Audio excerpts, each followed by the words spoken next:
오늘 우리에게 주신 하나님의 말씀 먼저 봉독하도록 하겠습니다. 요한복음 우리 4장의 말씀인데요. 그 일부만 우리 합독하도록 하겠습니다. 뒷부분인 39절에서 42절까지입니다. 39절부터 42절까지 우리 한 목소리로 같이 읽도록 하겠습니다. 여자의 말이 내가 행한 모든 것을 그가 내게 말하였다 증언하므로 그 동네 중에 많은 사마리아인이 예수를 믿는지라. 사마리아인들이 예수께 와서 자기들과 함께 유하시기를 청하니 거기서 이틀을 유하시매 예수의 말씀으로 말미암아 믿는 자가 더욱 많아 말하되 이제 우리가 믿는 것은 내 말로 인함이 아니니 이는 우리가 친히 듣고 그가 참으로 세상의 구주이신 줄 알미라 하였더라. 아멘. 할렐루야. 반갑습니다. 제가 수서은혜교회에 온 그 계기가 된 과거를 좀 잠시 말씀드리면서 오늘 말씀을 시작하도록 하겠습니다. 제가 신대원 3학년 때 아나톨레 수련회 주 강사로서 우리 김인희 목사님께서 말씀으로 섬겨 주셨습니다. 지금도 제가 좋아하는 목사님의 설교는 이제 히브리서인데 그 히브리서의 말씀을 통해서 큰 은혜를 얻고 이제 저녁 시간에 우리 전사님들 모아서 목사님께서 피자 사주시면서 또 예비 목회를 준비하는 이들과의 어떤 좋은 시간을 갖게 되었습니다. 끝난 이후에 제가 당시에 고민하는 부분이 있어서 개인적인 만남을 요청을 했고 이것이 사실은 그 전에 한 번도 뵙지 못했던 목사님과의 첫 만남이 되었습니다. 그리고 졸업 후에 뭐 이런저런 사정으로 또 사정 가운데 뭐 유학을 준비하는 것들을 내려놓고 이제 전임 사역을 시작할 때 목사님을 또 만나게 됐고 그 가운데서 우리 교회에서 지금까지 있게 되었습니다.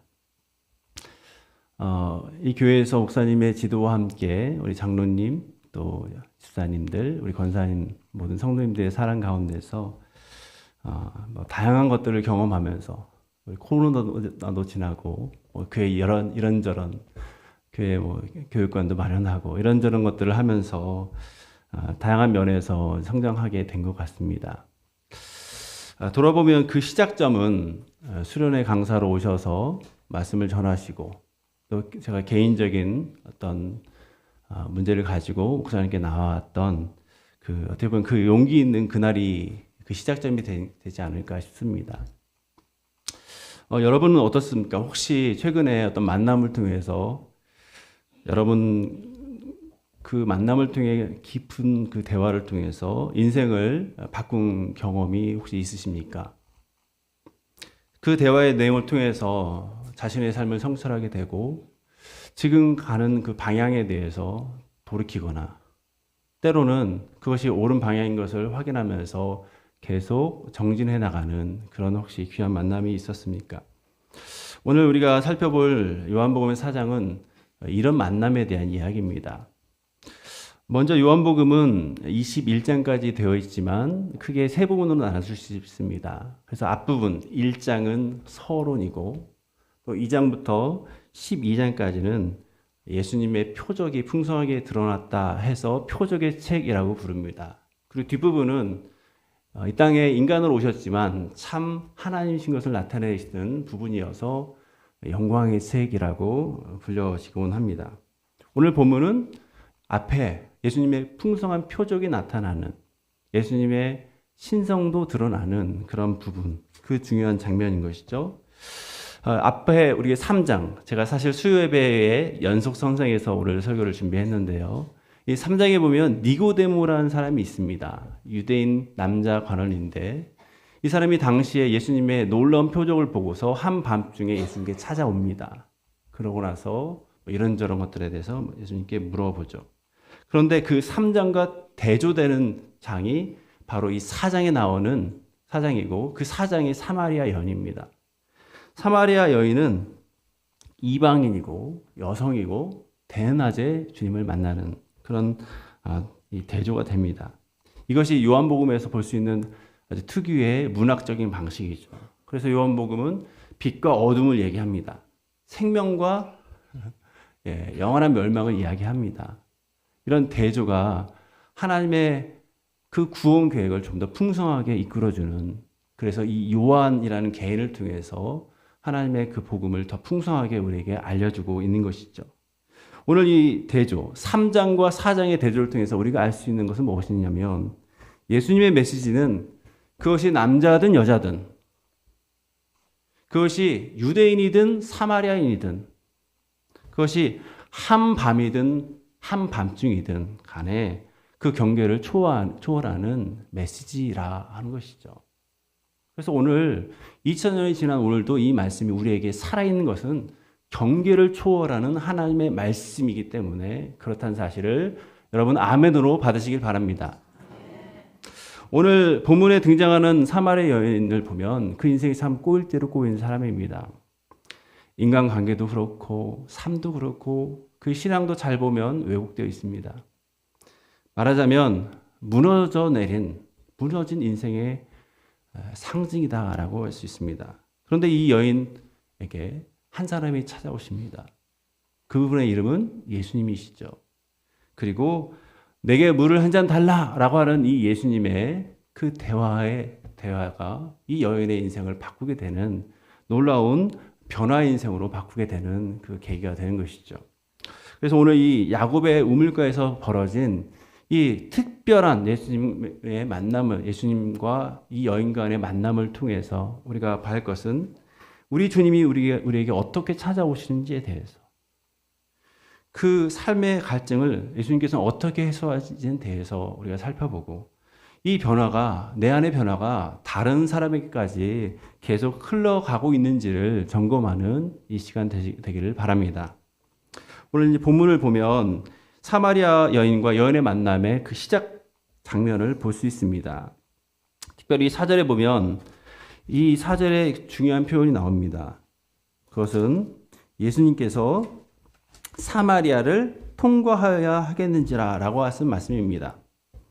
여기서 통과해야겠다는 것은 사실 지리적으로 그런 필요성 때문에, 빨리 가야 하기 때문에 하는 그런 말씀이 아닙니다. 이것은 하나님께서 계획하신, 주님께서 계획하신 어떤 필연성을 가지고 사마리아를 통과하겠다라고 하신 말씀인 것이죠. 왜냐하면 일반적으로 유대인들은 사마리아 통과하는 것을 극도로 피했습니다. 유대에서 갈릴리로 가는 일반적인 경로는요, 사마리아를 관통하면 제일 빠른 길이지만 그 길을 마다했습니다. 어디로 갔냐면 돌아서 갔어요. 요단강이 기준이 되면 요단강 그 동쪽으로 해서 돌아서 갈릴리로 가신 거죠. 왜 이렇게 유대인들이 사마리아 지역을 피했는지, 그 이유는 아주 오래된 그 역사 때문입니다.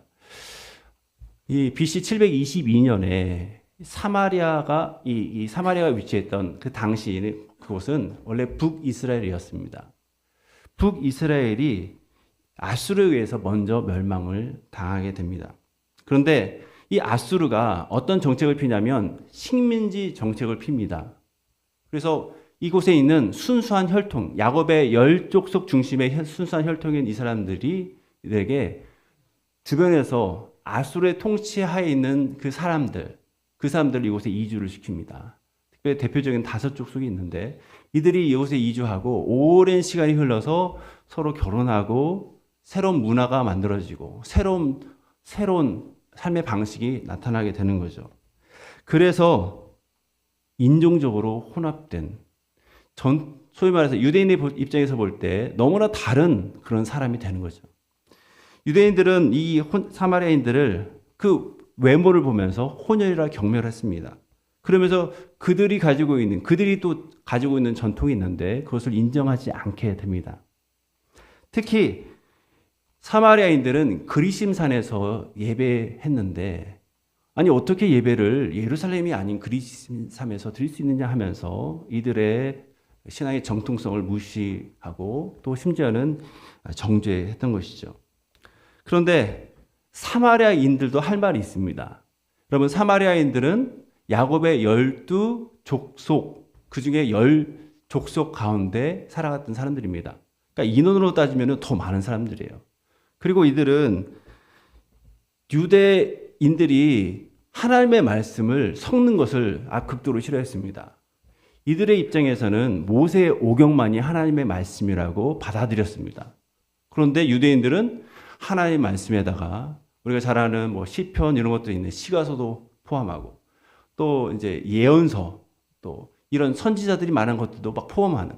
그래서 우리는 구약 39권 정경으로 인정하고 있는데 사마리아인의 입장에서 볼 때는 아니 성경은 5권이지 왜 39권이냐 하면서 이들에 대해서 부정적으로 봤던 것이죠.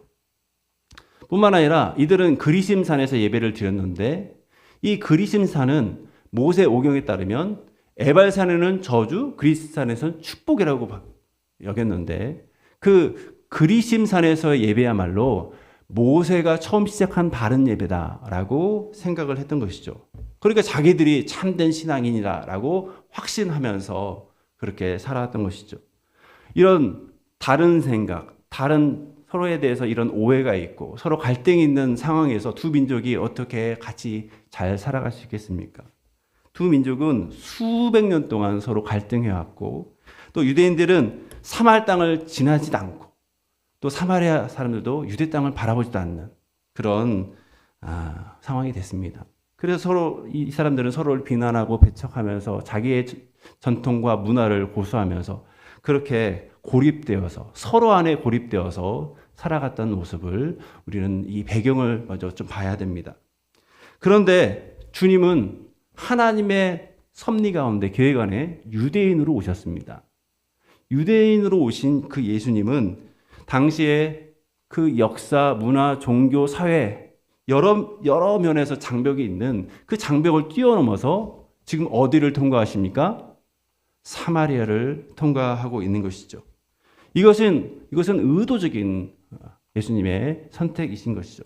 그리고 그곳에 가서 당시에 많은 사람들이 이용했던 공공장소죠. 야곱의 우물 그 곁에 앉으신 것이죠.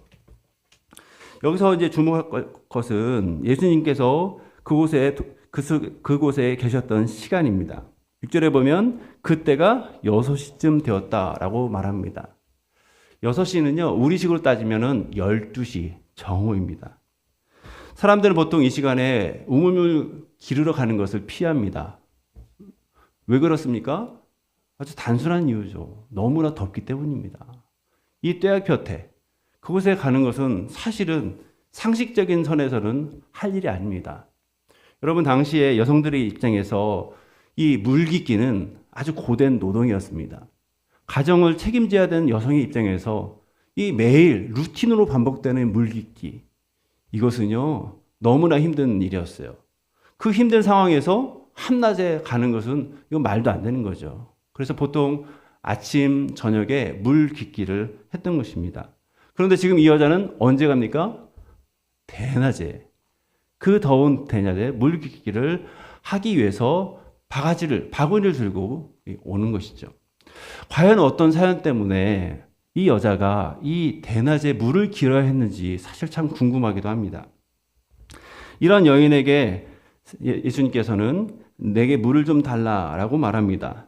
그러자 이 여인이 화들짝 놀라면서 아니 당신은 유대인으로서 어찌 내게 이렇게 물을 달라 합니까? 라고 그렇게 반문을 하는 거죠. 왜냐하면 이런 문화는요 당시에 파격적인 것입니다. 요즘 우리 자녀들이 연애하는 거 보면은 아름답죠? 안 좋습니까? 예, 다 큰 성장한 자녀를 가지고 계신 분들은 우리 자녀가 빨리 연애하고 결혼했으면 좋겠다. 그러기 위해서는 많이 만나야 되잖아요. 그래서 남녀 간의 이렇게 대화가 참 중요합니다. 오늘날에 만약에 우리 자식이 이성을 안 만나고 동성만 만난다고 생각한다면, 남자면 남자친구들이 많고, 여자면 여자친구 많고, 서로 이성을 안 만나면 참 걱정거리입니다. 근데 이 고대 사회에서는 이것이 상당한 문제가 되는 일이에요. 왜냐하면 당시에는 유대인 이 남성이 특별히 이방인 사마리 여인과 대화하는 것은요, 아주 상상하기 어려운, 당시의 그 문화와 관례에 따르면 상상하기 어려운 일입니다. 후대 문헌들은 이것에 대해서 언급을 합니다. 이 탈무드가 있는데요. 탈무드, 후대 바벨로니아 탈무드의 구절에 보면 다음과 같은 말이 있습니다. 이 말씀은 듣고 잊어버리셔야 됩니다. 여자와 많이 대화하는 사람은 자신에게 해를 가져오고 결국 지옥의 상속자가 될 것이다. 예, 끔찍하죠. 예, 탈무드에서 이렇게 남자와 여자의 그 대화를 금지하는 것을 보게 됩니다. 우리에게 유명한 그 유대교 역사가 예레미야스가 있는데, 이 예레미야스는 당시에 여성들이 공공장소에서 서로 남자와 여자가 만나는 것, 그리고 대화하는 것은 매우 제한적이었다라고 설명합니다. 근데 무엇보다도 가장 권위 있는 성경은 4장 27절에 이렇게 말씀을 하고 있습니다.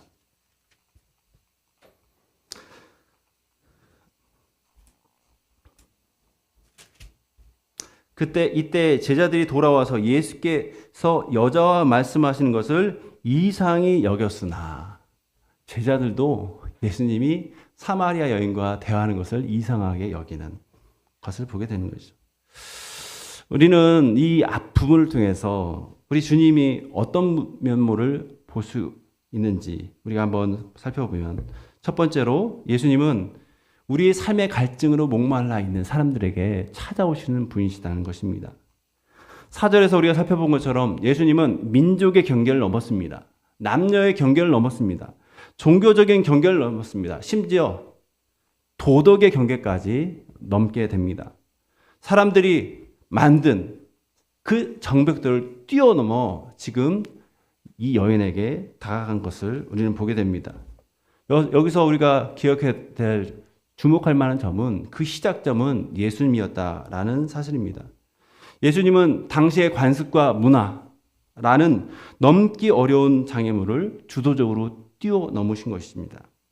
이방 땅 사마리아로 가셨고, 그 세겜의 우물가로 가셨고, 그리고 한낮에 홀로 물을 길러온 이 여인에게 주님이 찾아가셨습니다. 공공장소에 사람이 없는 것이 오히려 편한 그 여인에게, 그 여인의 일상 속으로 주님께서는 찾아가신 것입니다. 그리고 이 여자의 가장 필요인, 가장 중요한 필요인 이 물을 가지고 대화를 시작하시게 되는 거죠. 물론 여기에서 우리는 예수님의 인간적인 면도 발견하게 됩니다. 예수님도 목마르셨고 피곤하셨어요. 예수님은 참된 인성을 이 내용을 통해서 보여주시면서 오히려 이것이 우리에게, 우리의 연약함을 친히 경험하시는 분이시구나, 십자가에서 그 고통 때문에 우리의 연약함을 친히 공유하시는 분이라는 것을 우리가 알지만, 오늘 이 내용에서도 주님은 목마르신 분이시구나, 주님은 피곤하신 분이다라는 것을 보게 됩니다. 히브리서 4장 15절에서는 이렇게 말씀하고 있습니다. 우리의 연약함을 동정하지 못하실 리가 아니요 모든 일에 우리가 똑같이 시험을 받으신 이시다. 주님은 이렇게 인간적인 면도 있으신 분이시라는 것, 우리는 이것을 기억해야 됩니다. 이렇게 주님은 모든 경계를 뛰어넘어서 찾아오시는 분이시면서 동시에 우리의 연약함과 목마름을 친히 경험하고 이해하시는 분이라는 사실, 우리가 이것을 기억하셔야 됩니다. 사랑하는 여러분, 우리 주님께서 그런 목마른 인생 가운데, 그 인생 한가운데 찾아오셨습니다. 찾아오고 계십니다. 내가 피하고 싶은 그 시간, 그 상황, 그 감정 속에서도 주님께서 찾아오십니다. 여러분, 오늘 이 주일 예배 어떤 마음으로 오셨습니까? 오늘 예배 오신 분들 중에서는 주님을 기대하는 마음으로, 감사하는 마음으로 오신 분도 있을 것입니다. 하지만 복잡한 인간관계, 세상의 어려운 가운데 정말 지쳐버린 마음으로 오신 분들도 있을 것입니다.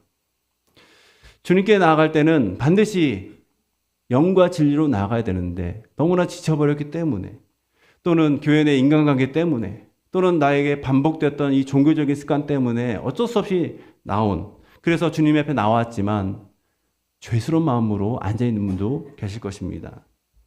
그러나 사랑하는 여러분, 그럼에도 불구하고 주님은 여러분 안에 찾아오신 것입니다. 이 예배 시간, 주님께서 누구보다도 먼저 찾아오셔서 여러분들의 지치고 힘든 그 마음을 이해하시면서 다독여 주시기 위해서 지금 기다리신 거죠. 이렇게 주님은 우리가 생각하는 이것은 내가 할 수 없어, 이거는 안 돼 라고 하는 그 한계를 넘어, 그 경계를 뛰어넘어 우리에게 찾아오시는 분이십니다. 여러분, 유대인이 사마리아에 가는 것이 당시의 문화 볼 때 얼마나 어려운 것입니까? 예수님의 제자주사도 예수님께서 사마리아 여인과의 대화하는 것을 이상하게 여기는 겁니다. 그런데 생각해 보세요. 하늘의 하나님, 하나님의 아들께서 이 죄인을 위해서 이 땅 가운데 오시는 것은 얼마나 큰 은혜이며 얼마나 큰 경계를 넘는 것입니까? 그분은, 우리 주님은 그 큰 경계를 뛰어넘어 우리에게 오신 분이신 것이죠. 우리 삶, 이 여인처럼 매일매일 루틴으로 돌아가야 될 그 어떤 우물가가 있을 것입니다. 여러분들이 어쩔 수 없이 매일 들려야 되는 그 우물가는 무엇입니까? 어디입니까? 어떤 분에게는 직장일 수 있습니다. 어떤 분에게는 가정일 수 있어요. 어떤 분에게는 취업과 입시를 준비하는 그 시간일 수 있습니다. 그런데 여러분, 그곳에 예수님이 앉아 계신 것을 여러분 명심하시길 바랍니다. 그리고 여러분에게 말을 걸고 계시는 것입니다. 주님은 이렇게 첫 만남을 시작하셨는데 여기서 그치지 않고 더 깊은 대화로 이끌어 가시는 것을 우리는 볼 수 있습니다. 4장 10절에서 18절까지는 이제 예수님께서 이 물동이를 들고 온 이 여인에게 전혀 새로운 차원의 물에 대해서 말씀을 하고 있습니다. 우리는 이것을 통해서 우리 주님만이 참된 해갈이 되심을 우리는 배우게 되는 것이죠. 우리 본문 10절을 읽도록 하겠습니다. 예수께서 대답하여 이르시되 내가 만일 하나님의 선물과 또 내게 물 좀 달라 하는 이가 누구인 줄 알았더라면 내가 그에게 구하였을 것이요 그가 생수를 내게 주었으리라. 아멘. 여기서 생수는요, 우리가 먹을 수 있는 물, 돈 주고 사는 그 물이 아닙니다. 구약 배경으로 한 이 단어는 말 그대로 흐르는 물입니다. 흐르는 물은요, 아주 귀한 물로 여겨졌습니다. 왜냐하면 고대에서는 정결의식, 특별히 유대인들에게 있어서는 정결의식이 항상 필요했는데 이 정결의식을 고여있는 물에 뭔가를 집어넣어서 깨끗하게 할 수가 없어요.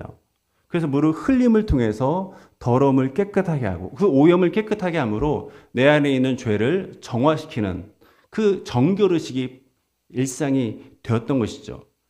이 정결 규례를 통해서 이 흐르는 물로서 죄를 씻기는 그런 기능을 한 것이 바로 흐르는 물이죠.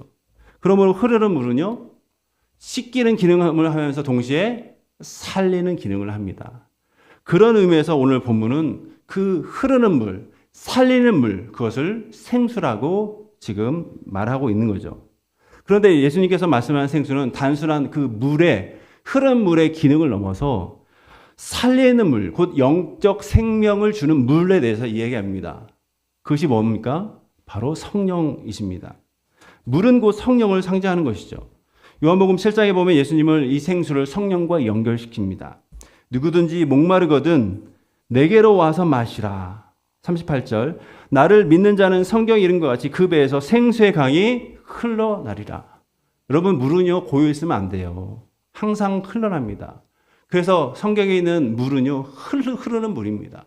우리 심령도 항상 고여 있으면 안 됩니다. 흘러야 돼요. 성령은 흐르는 물입니다. 생명의 역동성은 흐름에 있다는 것을 우리 볼 수 있는 거죠. 그리고 39절에서 요한은 이렇게 성령 이렇게 말합니다. 이는 그를 믿는 자가 받을 성령을 가리켜 말씀하신 것이라. 이렇게 아주 분명하게 해석을 해 주는 거죠. 하지만 이 여자는 아직 예수님 말씀하신 물에 대해서 물리적인 물로만 이해를 하고 있습니다. 아니, 예수님, 이 물을, 당신은 물 기를 도구가 없는데 어떻게 나에게 더 나은 물, 생수를 나에게 줄 수 있습니까? 라고 그래서 의문을 표한 거죠. 그러면서 도전적인 질문을 합니다. 당신이 우리의 조상 야곱보다 큰 사람입니까? 이게 무슨 말이냐면 당시 수가성 지역의 지형은 이 석회암 지역입니다. 그래서 이 석회암 지역 깊이 들어가야 이곳에 물을 얻을 수 있습니다. 그러니까 우물을 판다는 것은요, 약 30m를 파야 물이 나오는 겁니다. 이 수가성 여인이 왔던 이 야곱의 물은 그런 의미에서 귀한 물이에요. 그리고 이곳에서 많은 사람들이 이곳을 거쳐서 그들의 그 물을 취해서 그들은 삶을 살아갔던 것이죠. 그런데 30m를 판다는 것은 이건 사람의 능력으로 하기 어려운 거예요. 그래서 야곱은 정말 대단한 능력이 있는 사람이다라는 생각을 이 사마리아 여인을 가지고 있었는데, 예수님이 내가 주는 물, 내가 이거 말고 다른 물이 있다라고 하니까 다른 우물물을 파는가? 라는 생각을 했던 것이죠. 그래서 당신이 우리 조상 야곱보다 더 크냐? 더 능력 있는 사람이냐? 라고 이렇게 물어보는 거죠. 하지만 예수님은 이제 이 본인이 말씀하신 물, 이 생수의 본질에 대해서 설명을 하고 계십니다. 그것이 13절, 14절입니다. 우리 같이 읽도록 하겠습니다. 예수께서 대답하여 이르시되 이 물을 마시는 자가 다시 목마르거니와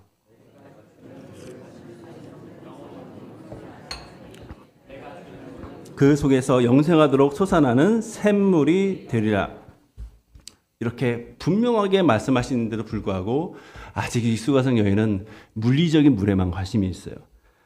그러면 그 물 내게 줘서 목마르지 않게 해주십시오. 여기 다시 오지 않도록 해주십시오. 그렇게 말합니다. 이 말은 이 여인의 그 한낮에 이 루틴이 된 물기기가 얼마나 고단했는지를 또 살펴볼 수 있는 내용입니다. 그런데 예수님은 그 이후에 갑자기 화제를 전환시키면서 이렇게 말합니다. 16절입니다. 가서 내 남편을 불러오라 라고 말합니다. 이 말은 이 여인의 그 내면의 깊은 곳을 드러내는 그 전환점이 되는 것이죠. 그러자 이제 17절에서 18절에서 이 여인은 말합니다. 나는 남편이 없습니다. 그러자 예수님께서는 계속 말씀합니다. 18절입니다. 너에게 5 남편이 있었고 지금 있는 자도 내 남편이 아니니 내 말이 참되도다라고 말합니다. 우리는 이제 수가성 여인하면 5명의 남편을 가지고 있었고 지금은 같이 사는 사람이 그 남편이 아니라는 것을 보면서 이걸 어떻게 해석해야 되는지 상당히 힘들어합니다. 그럴 때 이제 다양한 우리 신학 학자들은 이것에 대해서 다양하게 얘기하는데 대표적으로 2가지입니다. 하나는 이 여인은 남편을 많이 바꿀 정도로 부도덕한 사람이다라는 해석이 있습니다. 또 다른 해석은요, 완전 반대되는 해석인데 당시에 여성들이 이혼이나 재혼 이런 것에 대해 결정권이 없었음을 연구하면서 이 여인은 사별했거나 또는 이혼으로 버림받았거나 이런 등등 남편에 의해서 이용당하고 버려진 존재 또는 어쩔 수 없는 상황 가운데 놓여진 존재라고 그렇게 설명해 주곤 합니다.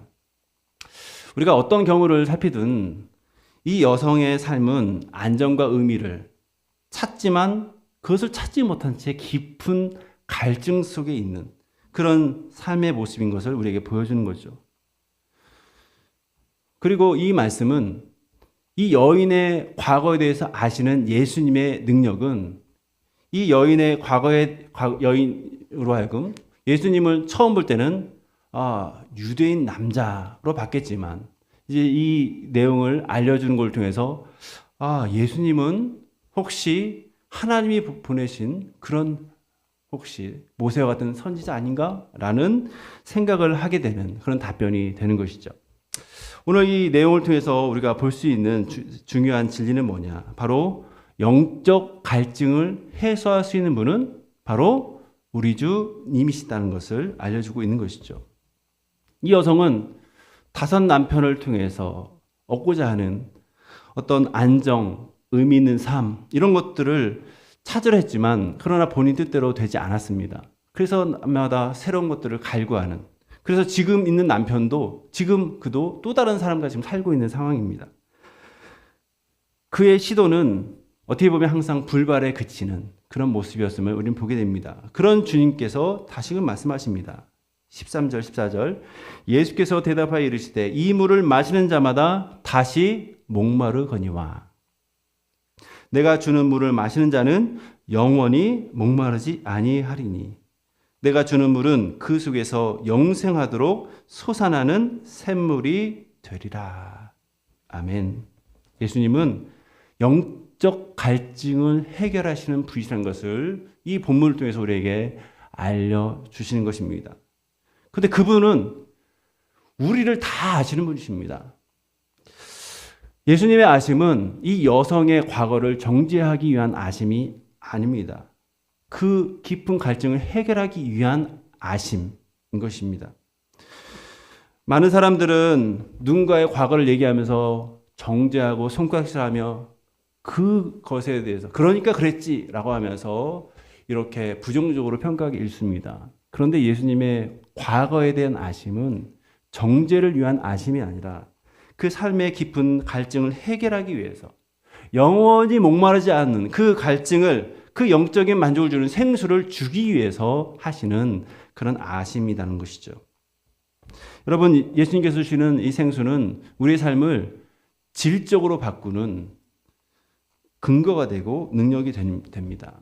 성령께서는요, 우리를 죄인에서 하나님의 자녀로, 의인으로 바꿉니다. 구원을 얻게 하고 영생을 얻게 하게 됩니다. 유대인이나 사마리아나 이방인이나 그 누구나 하나님이 보내신 메시아로서 예수님을 받아들이도록 신앙 고백하게 하시는 분, 그분이 바로 성령님이십니다. 그 예수님은 신앙 고백을 넘어서 우리 삶 가운데 찾아오셔서 하나님의 인재 있는 인생을 만드시고 인생의 고비마다 하나님께서 주시는 참된 만족, 그리고 우리가 여러 가지 고민이 있을 때 그것에 대해서 우리로 하여금 깨닫게 하시는 그런 깨달음의 영, 지식의 영, 지혜의 영이신 성령이십니다.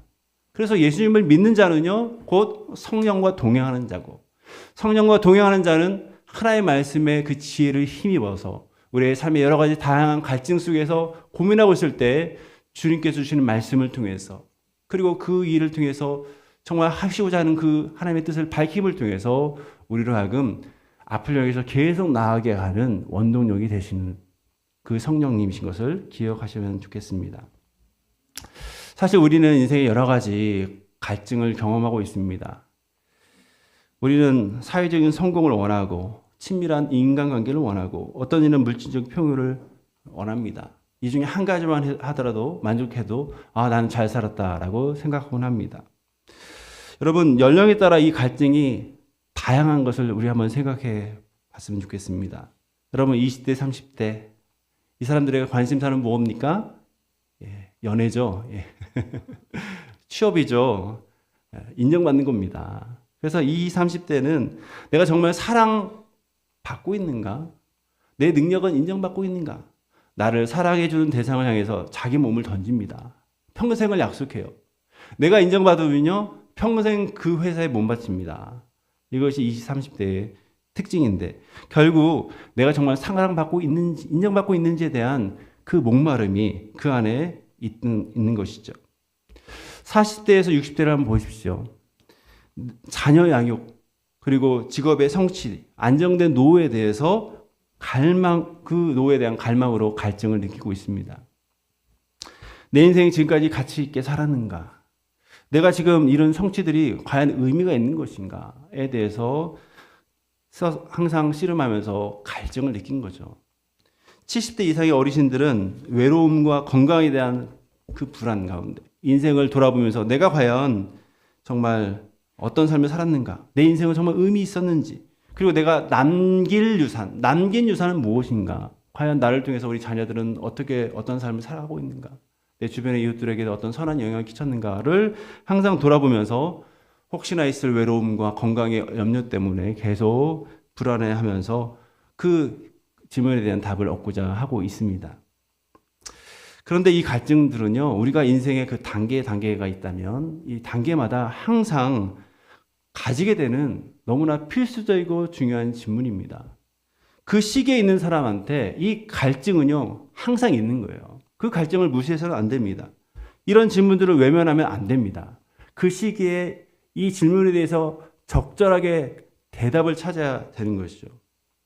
하지만 예수님을 믿지 않은 사람들, 주님을 만나지 않은 사람들은 흔히 세상의 방식을 선택하고 그것을 추구하며 나름대로 그 성취에 기뻐하고 또는 그 실패에 아파하면서 힘들어하는 그 모습이 바로 우리 주변에 있는 사람들의 모습인 것을 우리는 알 수 있게 됩니다. 사랑하는 여러분, 아직 성령을 선물 받지 못한 사람은요, 이런 방식으로 우리의 인생의 갈증, 목마름을 해결하려 합니다.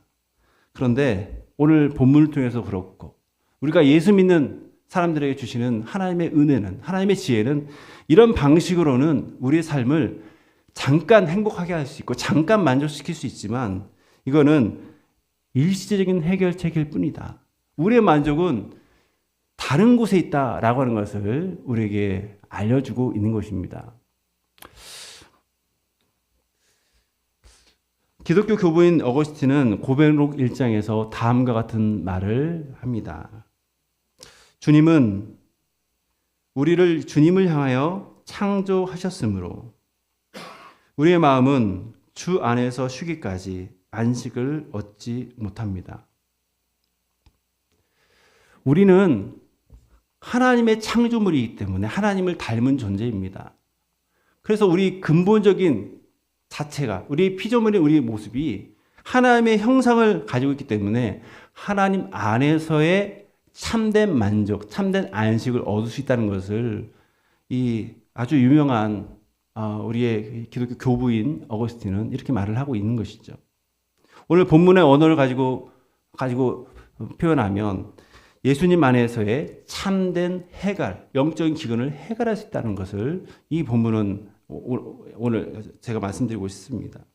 여러분, 우리는 주님 안에서 참된 안식을 누릴 수 있는 자, 참된 영적인 해결을 할 수 있는 자인 것이죠. 왜냐? 주님이 우리에게 목마르지 않은 생수를 주시기 때문입니다.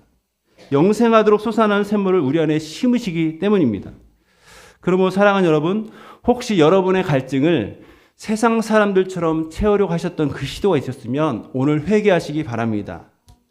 다른 곳에서 채우는 것이 아니라 오직 예수 그리스도, 우리에게 성령, 그 영원한 솟아나는 샘물을 주시는 예수 그리스도 안에서 발견하시고 그분이 주시는 참된 해갈의 기쁨을, 만족을 경험하시길 바랍니다.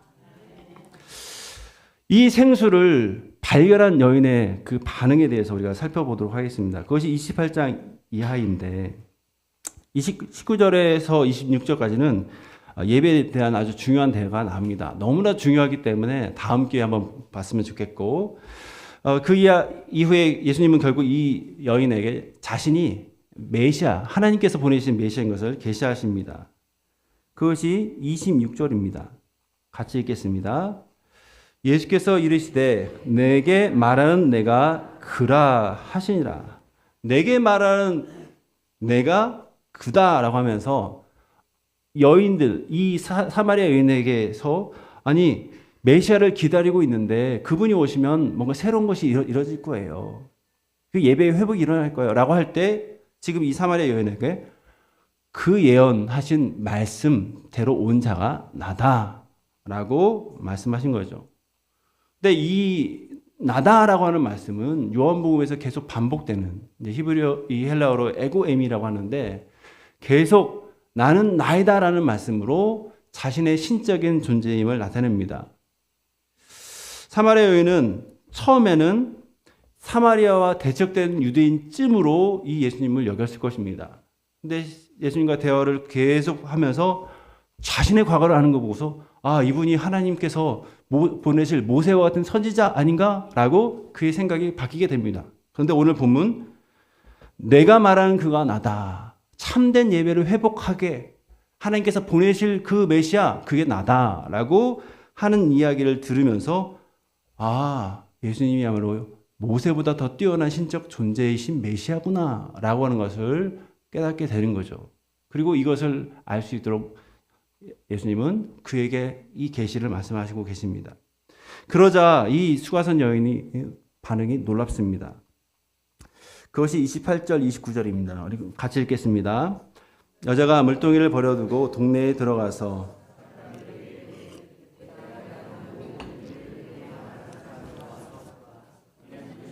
아니냐 하니, 여기서 보면 이 여인은 물동이를 버려둡니다. 단순한 행동이 아닙니다. 상징적 의미가 갖는 행동이에요. 여러분, 이 여인이 왜 이 뜨거운 대낮에 우물가로 왔습니까? 물동에 물을 채우러 왔어요. 근데 물동이를 팽개치고 다시 돌아갑니다. 이 얘기는 뭡니까? 그가 이 우물가로 온 그 이유보다 더 중요한 그 가치를 발견했기 때문에 이런 행동을 보이고 있는 거죠. 그리고 이 여자가 동네에 들어갑니다. 그리고 그 동네에서 사람들에게 말합니다. 근데 원래 이렇게 말하지 않는 사람이 있죠. 사람들을 외면하고 피하고. 아마 그는 사회적으로 소외된 사람이었을 것입니다. 사람들로부터 소외됐고 또는 스스로 사람들을 고립시켰던 그런 사람이었을 거예요. 그의 과거 때문에. 하지만 그는 예수님 만난 다음에 사마리아 그 수가 성으로 다시 돌아갑니다. 그래서 동네 사람들에게 이렇게 얘기합니다. 이는 그리스도가 아니냐. 여기서 이는 그리스도가 아니라 하는 것은 내가 예수님을 그리스도를 만났다라는 아주 확신을 애둘러 표현한 그 표현입니다. 그러자 동네에서 사람들이 나옵니다. 우물가에 있는 예수님을께로 막 나오는 모습이 오늘 본문에 계속 등장하고 있습니다. 여러분, 그 더운 날, 아침 저녁이 아니라 그 더운 날에 사람들이 단체로 몰려들어서 예수님께 나아가는 이 장면을 보면 이 여인의 간증이 사람들에게 얼마나 큰 영향력을 끼쳤는지 볼 수 있습니다. 물론 이 사이에 예수님과의 이제 이후에 대화가 진행되고 이제 39절 이하에는 이 여인의 증언의 결과를 보게 됩니다. 그것이 우리가 처음에 읽은 39절인데요. 여자의 말이 내가 행한 모든 것을 그가 내게 말하였다 증언하므로 그 동네 중에 많은 사마리아인이 예수를 믿는지라 라고 말씀하고 있습니다. 사회적으로 배척되고 신뢰받지 않았던 이 여인들의 말에 많은 사람들이 귀를 기울이면서 그 예수님께로 나아가는 장면을 우리는 보게 되는 것입니다. 그런데 예수님을 만난 이 사마리아인들의 마음이 바뀝니다. 아, 여기서 이 우물곁에서 말을 들을 게 아니라 이분을 모셔서 더 하나님의 말씀을 들어야겠다 생각해서 이분을 수가성으로 모셔서 그래서 이틀 동안 예수님은 머물고 그 결과 이 사람들은 예수님의 말씀을 통해서 예수님을 믿게 되는 것이죠. 그러면서 이렇게 고백합니다. 그것이 42절의 말씀입니다. 우리 같이 읽겠습니다. 그 여자에게 말하되 이제 우리가 믿는 것은 내 말로 인함이 아니니 이는 우리가 친히 듣고 그가 참으로 세상의 구주신 줄 알미라 하였더라. 독특한 표현이 있습니다. 세상의 구주. 세상의 구주라고 말합니다. 세상의 구주는 당시 로마 황제들이 듣기 원했던 칭호입니다. 사람들은 로마 황제를 향해서 이런 말로 해야 황제가 좋아한다고 생각했을 것입니다. 그런데 이 사마리아는 그 황제를 생각하기보다는 바로 예수님이야말로 세상의 구주시구나, 세상의 구원자시구나 라고 그 고백을 담아서 지금 세상의 구주라는 이 칭호를 예수님을 향해서 지금 하고 있는 것이죠. 여러분, 예수님께서는 경계를 넘어서 사마리아로 가시고 그곳에서 하나님의 말씀을 가르치시고 또 그래서 사마리아인들은 예수님을 온 인류의 구주, 세상의 구세주, 유대인의 구원자뿐만 아니라 사마리아의 구원자뿐만 아니라 저 넘어 우리 북한의, 일본의, 중국의, 미국의 모든 세상의 모든 사람들의 구원자이신 것을 우리 이 내용을 통해서 우리는 알게 되는 것입니다. 놀랍게도 이 요한복음의 이 말씀은요, 사도행전 1장 8장에 보면 오직 성령이 너에게 임하시면 권능을 받고 그 다음에 예루살렘과 온 유대와 사마리아와 땅 끝까지 이르러 증인이 되리라 하셨던 그 말씀의 예표가 됩니다. 성령이 임하면 온 세상 가운데 예수 그리스도의 복음이 전해지는데 그 예표로서 사마리아 지역에 복음이 먼저 전해지고 이 사마리아인들이 이방인이지만 유대인인 예수님의 말씀을 받아들이고 그분을 주와 구세주로 그렇게 받아들이게 되는 것이죠. 사랑하는 여러분, 오늘 우리는 이 수가성 여인에 대한 이 마지막 이 부분을 통해서 예수님과의 만남이, 인격적인 만남이 어떻게 한 개인을 넘어서 다른 사람들에게 영향을 미치는지를 보게 됩니다. 여러분들은 개인적으로 예수님을 만났다면 그 이후에 여러분 어떤 변화를 경험하고 있습니까? 여러분 삶 가운데서 물고기를 버려두는 그런 구체적인 경험은 무엇입니까? 그 경험은 아마 다음과 같을 것입니다. 전에는 사람들의 시선을 피했던 그런 사람이 이제는 사람들 안으로 들어가는 것입니다. 왜냐? 나의 과거보다 나를 하나님의 자녀로 새롭게 나의 신분을 바꾸게 하신 그 주님이 더 중요해졌기 때문인 것이죠. 우리가 예수님 안에서 이 정체성을 분명히 가질 때야말로 우리는 더 이상 사람들의 시선, 그 사람들이 나에 대한 편견, 그 말에 우리가 갇히지 않고 우리가 정서적으로 건강한 그런 삶을 살아갈 수가 있게 됩니다. 또한 이런 예수님의 만남을 경험한 사람들은 반드시 주변 사람들에게 예수님에 대해서 말씀하기 마련입니다. 여러분 마음에 주님 모셨습니까? 마음에 변화가 되었습니까? 그 다음에 여러분의 마음에 그 만족한 마음을 가지고 누군가에게 예수님을 전하시고 계십니까? 예수님과의 만남은 이 너무나 귀한 만남은 날마다 다른 사람에게 흘러가야 합니다. 우리 주변에는 회복된 이 자아상과 변화된 삶에 대한 간증이 필요한, 절실히 필요한 사람들이 있습니다. 여러분, 여러분의 삶을 통해서 그분들이 예수님을 만나기를 바랍니다. 물론 이때 우리의 증언이 완벽할 필요가 없습니다.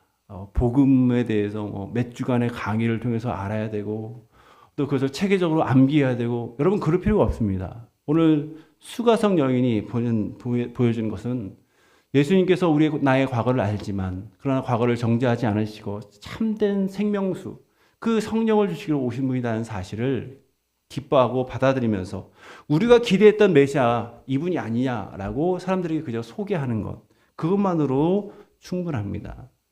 그것을 진실되게 고백하고 전달할 때 우리는 우리로서의 책임, 우리의 소임을 잘 감당했다라고 할 수 있습니다. 오늘 이렇게 우리는 오늘 본문을 통해서 한 여인의 변화된 삶, 그리고 그 여인을 통해서 공동체가 어떻게 바뀌어지는지, 그리고 이 예수님과의 만남을 통해서 얼마나 큰 파급력이 있는지를 우리가 살펴봤는데 오늘 이 사건이 우리에게 어떤 의미를 주는지 한 문장으로 말한다면 만남이 모든 것을 바꾼다라고 하는 것입니다.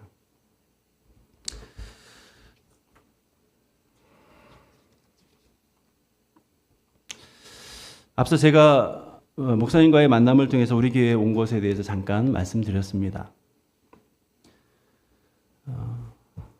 그때 생각하면 여러 가지 절실한 그 필요 때문에 개인적인 만남을 요청했고 또 그 이후에 하나님의 선하신 인도하심을 경험하는 그런 삶을 살아갔습니다. 하지만 지금 생각해 보면 스스로 용기 있게 신청한 그 만남 속에서도 주님께서 그 자리에 계셔서 저의 고민과 해결을 해결하신 것으로 저는 믿습니다. 우물물 곁에서 사마리아 여인을 예수님은 기다렸습니다. 오늘 또 갈증을 해결하기 위해서 날마다 자기만의 방식으로 우물물을 찾는 사람들을 지금 예수님은 기다리십니다.